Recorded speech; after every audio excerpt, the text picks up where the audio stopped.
Message du poète Jean-W. Volsimus. Haïti renaîtra un jour de ses cendres. Oui, il faut croire qu'un jour, Haïti renaîtra de ses cendres. Peuple haïtien, j'ai l'honneur de partager avec vous ce matin un message que j'ai reçu hier soir lors d'un songe. Ce message m'a été remis pour vous faire savoir que malgré les difficultés que traverse notre pays depuis de nombreuses années, un jour la paix régnera en Haïti. Oui, un jour il arrivera que la famille haïtienne se rassemblera dans un vaste champ, en plusieurs groupes. Ceux qui seront en uniforme et ceux qui seront en tenue de ville se rassembleront en file indienne pour écouter la voix d'un homme, d'un sauveur, qui les invitera à faire la paix entre eux. Au moment où cette nation est divisée, déchirée par les passions politiques, au moment où nous nous apprêtons à nous détruire sans connaître les causes ni les raisons. Oui, il viendra un jour où les enfants d'Haïti s'aligneront dans un vaste champ de pardon, de réconciliation pour chanter à l'unisson l'hymne national de notre drapeau. Pour le drapeau, pour la patrie, mourir est beau, mourir est beau. Dans nos rangs point de traîtres, du sol, soyons seuls maîtres.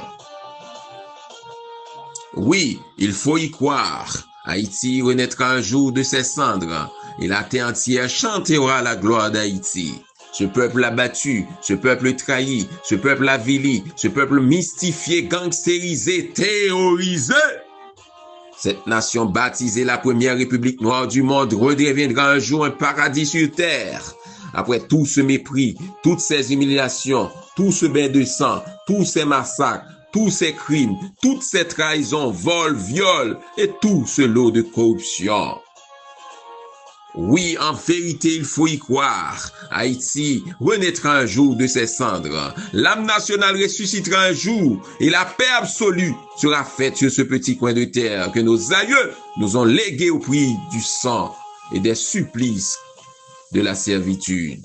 Oui, un jour ou l'autre, viendra un homme, cet homme, ce sauveur, aura tous les traits de nos aïeux, qui par sa voix donnera l'ordre à ce peuple de déposer les armes de désunion et de reprendre le bouclier de leur fierté et de leur dignité pour défendre cette nation en l'invitant à se rassembler dans ce vaste champ de réconciliation pour faire la paix entre eux. J'ai déjà vu ce champ, j'ai déjà vu ce rassemblement, j'ai déjà vu cet homme qui par sa voix donnera l'ordre au peuple haïtien de faire la paix. Ce n'est pas une parole vaine ou une métaphore, c'est bien une réalité que je viens de partager avec vous. Que vous le croyez ou non, cela n'a pas d'importance, mais je ne fais que partager avec vous ce message tel que je l'ai reçu dans mon songe. Si un jour il m'arrive de ne plus voir l'aube se lever dans le ciel de mon pays, à ne plus sentir palpiter sur mes joues l'odeur de rue de ma ville natale, berceau de mon enfance, que le soleil de justice et de liberté brille et que la paix soit faite dans mon pays, cette petite terre sacrée, cette petite île mal aimée. Alors souvenez-vous de ce message que je partage avec vous ce matin, mercredi 11 décembre 2024, à Stratford, Connecticut. Jean-W. Volsimus, le poète. La mise en vidéo, Emmanuel Louis. Forestal, le diseur.